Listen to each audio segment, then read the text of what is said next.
Chapter 14 has a great little section called What to Expect in Psychotherapy, and this is pages 585 to 586.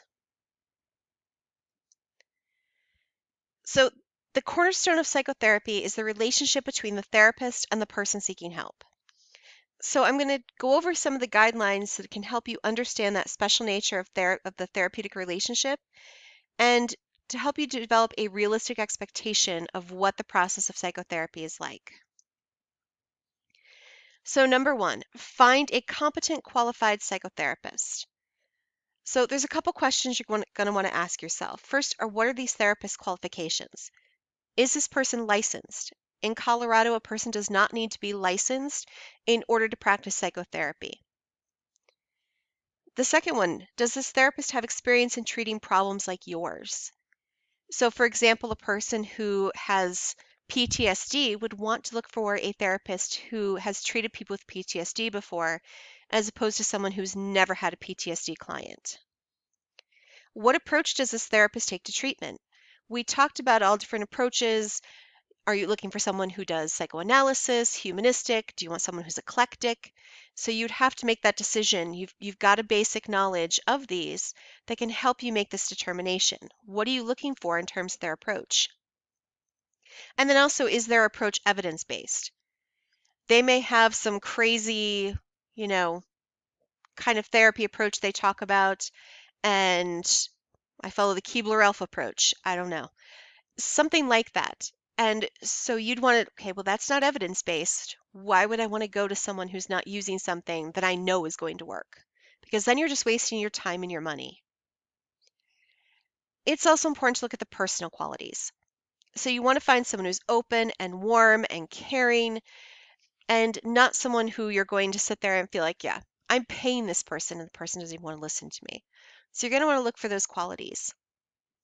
And probably most importantly, you need to feel comfortable with your therapist. So a lot of therapists offer a free initial consultation, and then if you don't feel comfortable with that first psychotherapist you meet, don't hesitate to try out a few more before you decide who it is you're going to see. You can learn a lot in a first session with a therapist. You can learn a lot about how your therapy sessions will go if you're going to feel comfortable with that person, if you're not going to feel comfortable. And so take advantage of free trials so that you can see if the relationship is going to work or not. So the second thing is to strengthen your commitment to change. So therapy is about making changes in terms of how you think, feel, act, and respond. Now, the idea of change can cause a lot of mixed feelings. Some people feel anxious just thinking about any kind of change, even in their own thoughts and feelings. So it can deter people from changing because they get worried about it. But the key thing is to remember why you want to change. You increase your chances of achieving your goal in therapy by remembering the reasons you want to change and remind yourself of that commitment to change. This is something that I saw time and time again in eating disorder patients. They would say things like, it's too hard. I'm eating too much. My body doesn't feel good. I don't like this. Why are you making this change? What do you want out of life that you need to make changes in order to achieve or to keep? And sometimes just that reminder gives you the strength to keep going and keep making changes and keep going to your appointments and keep trying and keep things progressing in the way you want. So number 3, therapy is a collaborative effort. Do not expect your therapist to do all the work for you. You are there to be a part of the process. Each of you have a role to play. The therapist is not there to just give you answers and tell you what to do and tell you what you're feeling and what you're thinking. You also need to actively participate in the therapeutic process. So this might be through, for example, homework. You might be asked to keep a diary of your thoughts or behaviors, maybe to read something, practice some skill that you've learned in therapy. And so it's important that you do all of those things. When I worked with court-ordered clients who saw me simply because they were ordered there because of court, they refused to talk. They would say, tell me what's wrong with me. And I had several clients who did this. Tell me what's wrong with me. That's not my role. We're here to talk. You talk to me about what you have going through your head, what your concerns are. And yes, even if you're court-ordered to therapy, you have something that brought you there. What is it? Why are you honoring the court-ordered therapy instead of going to jail? And so it is a joint effort. They're not going to give you all the answers. They're not going to do all the work. You need to actively participate in your therapy sessions. So this next one, don't confuse catharsis with change. So catharsis refers to the emotional release that people experience from the simple act of talking about their problems. So sometimes people will, you know, this happens a lot with females, not so much with males. Sometimes we experience something as females and we just need to talk to somebody about it. We don't need anybody to fix it. We don't need anything. We just want to tell you what happened. And that's catharsis, that relief that you feel after you've just blurted it all out and go, okay, I feel better. That's not change. It doesn't mean that anything changed. It doesn't mean anything was resolved. You just feel released because you finally talked about it. And that release and that relief is usually very short term. So it's also important to know that catharsis is an important element of psychotherapy. It's important that people have that release, that they talk about these things they've had bottled up, that they get that all out. But then the next step of it all is to process it. Okay, so you talked about this difficult time that you've kept bottled up for so long and you're finally talking about it. What can we do to move on from this? What can we do to have resolution to this? So it's more than just talking about it, it's moving beyond it and thinking about how to change behaviors and thoughts surrounding this event. So the next one is don't confuse insight with change. Just because you develop insight doesn't mean you've magically resolved your problems, and nor does insight automatically translate to healthier thoughts and behaviors. So this is kind of what we talked about when we talked about psychoanalysis. It takes effort for people to change how they think, behave, react to other people. And so all of this is going to take effort. But just having the insight's not enough. Changes have to occur. Just because you know something is wrong, you know a behavior is wrong, you know where it came from even. If you can't change that behavior, then you haven't actually made change through therapy. So number 6, don't expect your therapist to make decisions for you. Your therapist will not tell you how to live your life. They will not make your decisions. But what they can do is help you explore your feelings about important decisions. So you can't go to a therapist and say, I've been accepted to 3 colleges and I don't know which one to go to. Tell me. It's going to be okay. Well, let's talk about why are you so anxious about having been accepted to 3 schools? Let's talk about the benefits of each one, the cons of each one. Let's go through and process this. And that's what they would do in therapy. So number 7, this is a do, not a don't. Expect therapy to change the way you think and act. So there are going to be moments of psychological discomfort. That's completely normal. It's even expected as part of the therapy process. Because once you start examining how you habitually deal with things like failure or success or conflict or resolution or disappointment or joy, all that can be disturbing.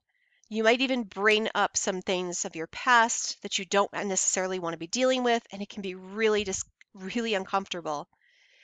But then you're going to work on how to change all of that. And change is different and scary for some people. And it can actually be really uncomfortable.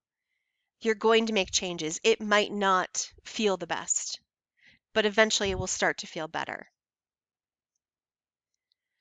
Your therapist is not a substitute friend. I actually think I should just say your therapist is not your friend. When you have a friendship, it should be a give and take relationship. And in therapy, it's not that mutual give and take. Therapy is focused on you. And your therapist is an expert consultant that you hired to help you deal with whatever it may be.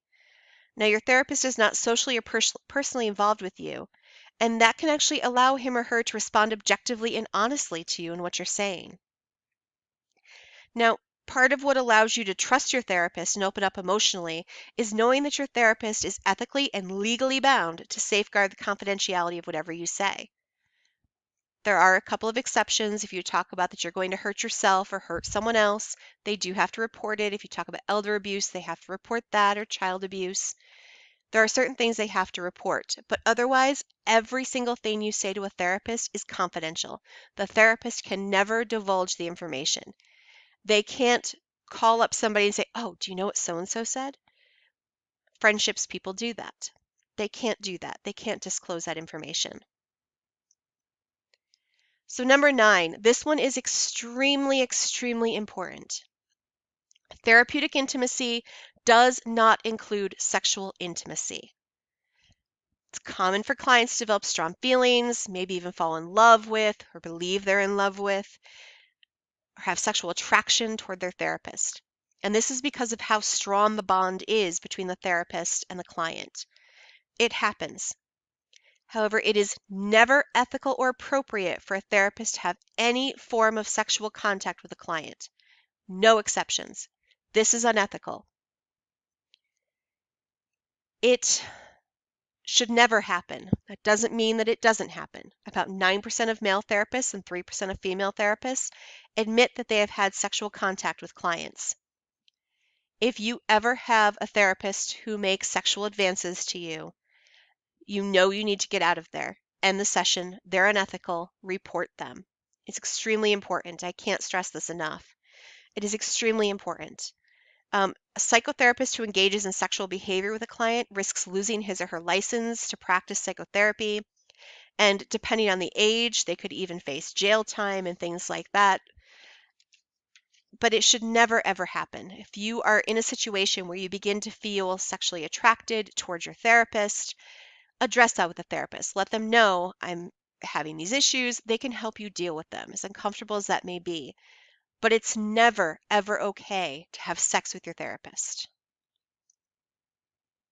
All right, our last one. Don't expect change to happen overnight. So it's extremely important to understand that change in psychotherapy happens at different rates for different people. Just because you and your best friend are both going to therapy, or even you and your twin are going to therapy, it doesn't mean you both are going to progress at the same rate, that you're going to have all the same aha moments. None of that is necessarily going to happen. People are different and they have different rates of change. Now, there are many things that can impact rates of change. How quickly the change can occur depends on things like the seriousness of your problems, the degree to which you are psychologically ready to make those changes, and in the therapist's skill in helping you implement those changes. And again, that goes back to you may get assigned homework. The homework is part of how they're helping you to make those changes. Now, most people do make significant progress in a few months of weekly therapy sessions.